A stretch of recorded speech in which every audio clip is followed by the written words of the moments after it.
The Scent of Death.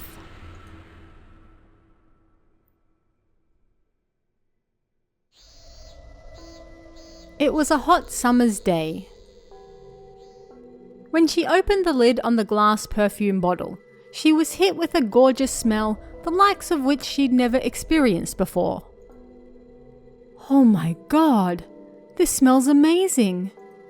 It's sweet like chocolate, but it also smells like flowers too. Yoshie-chan felt like she could smell this perfume forever and never get sick of it. She was in her grandmother's room. Yoshie-chan's grandmother passed away a year ago. For a while, Yoshie-chan and her family were sad. Now that a year had passed, they were taking the time to finally clean up her room. And yesterday, as everyone was cleaning, Yoshie-chan found this glass bottle. The label was in English, so she couldn't really understand it, but her mother said it was perfume. There were girls in her class who borrowed their mother's perfume and wore that to school. Yoshie-chan was always jealous of that and wanted some of her own. But her mother said no and put the bottle away in a wooden box. And so, Yoshie-chan snuck back into her grandmother's room, took out the perfume and sniffed it again. When she put the lid back on, Yoshie-chan decided she really did want this one, so she put the bottle in her pocket. Then she snuck it back to her own room so that her mother wouldn't see her. The next day, they had swimming class during PE. It was a hot day, so the water felt great. Then they showered, got changed, and headed back to the classroom. She then took the perfume out of her school bag and put a little on. Before long, her friends surrounded her. Yoshie-chan, you smell so nice. Is that perfume? Yeah, it was my grandma's. Wow, it smells amazing. Her friends all praised her, making Yoshie-chan feel even better. And her best friend, Mina-chan, seemed to really want that perfume as well. Hey, Yoshie-chan, can I borrow that perfume for just one day? My mum knows a lot about perfumes, so I want to ask her who makes it. Mina-chan said, and Yoshie-chan thought it over. If Mina-chan would lend her her favorite comic, then she would lend her the perfume. Okay, but don't use any of it, Yoshie-chan said, and then the teacher entered the room and class began. And as the lesson went on, Yoshie-chan found herself enchanted once again by the smell of the perfume coming off her own body. But then, she sensed somebody looking at her from somewhere. It was coming from behind her. She slowly turned around and, in the corner of the room, a single boy was sitting down. He was staring at her, beckoning with his hand for her to come closer. Yoshie-chan recognized who he was. That was Yoshinaga-kun, her classmate who died in a traffic accident in the spring of that same year. Yoshinaga-kun! Before she could stop herself, Yoshie-chan stood up, and everyone turned to look at her. What's wrong, Mochizuki-san? Yoshinaga-kun is...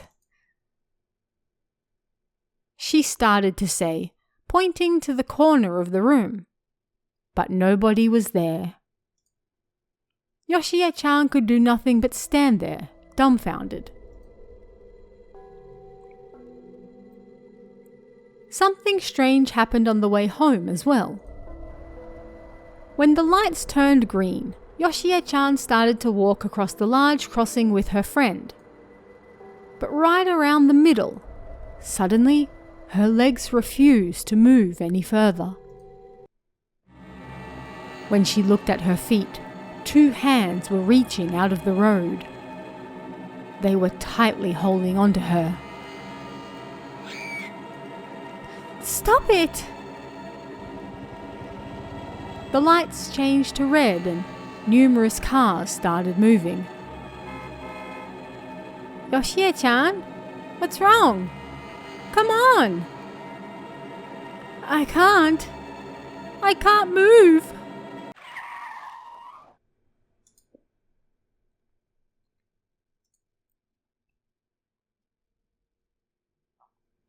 The car managed to slam on the brakes just in time, narrowly avoiding Yoshie-chan. She fell to the ground and started crying. The world as Yoshie-chan saw it dramatically changed. Everywhere she looked, she saw semi-transparent people. There were people lying down at the crossing, covered in blood, like they'd been involved in an accident. And near the hospital, there were all sorts of people dying in pain. And that wasn't even all, as all of these people were motioning for her to come closer to them. Some of them even approached and grabbed her arms and legs. Were they ghosts? But if so, why could she see them? When she got home, Yoshie-chan went to her room, got under her blanket, and trembled in fear. She couldn't leave it. Several ghosts followed her into her room. They were beckoning her and pulling her arms and legs. As she trembled, the door opened and her mother entered her room. "Hey, Yoshie, do you know where your grandmother's perfume is?" "Eh? I don't know." "That's strange. I was just looking for it in her room, but it's not there." Yoshie-chan pretended she didn't know, but asked her mother about it. "What exactly is that perfume?" "Ah, your grandmother got it from a foreign antique store long ago. It was called the Scent of Death." "The Scent of Death?" That's right. It was a special perfume made by a Western alchemist around 300 years ago. Human bones were ground and made into a soup, and it was infused with human souls and curses. If you use it, it apparently invites ghosts who try to take you to the other side with them. You're kidding. I just sniffed it a little, but it smelt really nice and sweet. That was a trick designed by the alchemist, to make people want to use it, all without knowing they'll be dragged to the other side. Of course, I don't believe that's true either. But soon after your grandmother used that perfume, she passed away. That's why I'd like to take it to a shrine and have them cleanse it, just in case. Once her mother left her room, Yoshie-chan jumped out of bed and got in the bath. Then she scrubbed her body so hard that she turned red and almost drew blood. Then, finally, she no longer saw the ghosts. It was the perfume making them appear. Yoshie-chan finally realized. Then she had a thought. She had to do something about that perfume. Where did she put it? All right, She lent it to Mina-chan. She immediately called her. Her mother answered and said Mina-chan was still at school, as she was still doing work in the library and she hadn't yet come home. Yoshie-chan immediately left the house and made her way towards the school. When she arrived, she walked through the gate. Then she heard a scream coming from behind the school building. "Help me!" It was Mina-chan's voice. Yoshie-chan immediately ran behind the school. In the shadow of some concrete stairs, Mina-chan was hugging her knees and trembling in fear. "Ah, Yoshie-chan! Help me! The ghosts keep surrounding me!" As she approached her, Yoshie-chan could smell the perfume. "So you used that perfume, huh?" "Yeah. And then the ghosts, they..." Yoshie-chan grabbed her hand and pulled her away. "It's no use, Yoshie-chan. They're still following us." "Where is that perfume?" "In my school bag." Yoshie-chan took the perfume out of Mina-chan's bag. She opened the lid and held it up in the air. "They're gathering. All the ghosts are approaching the perfume," Mina-chan said, and then Yoshie-chan threw it as far away as she could.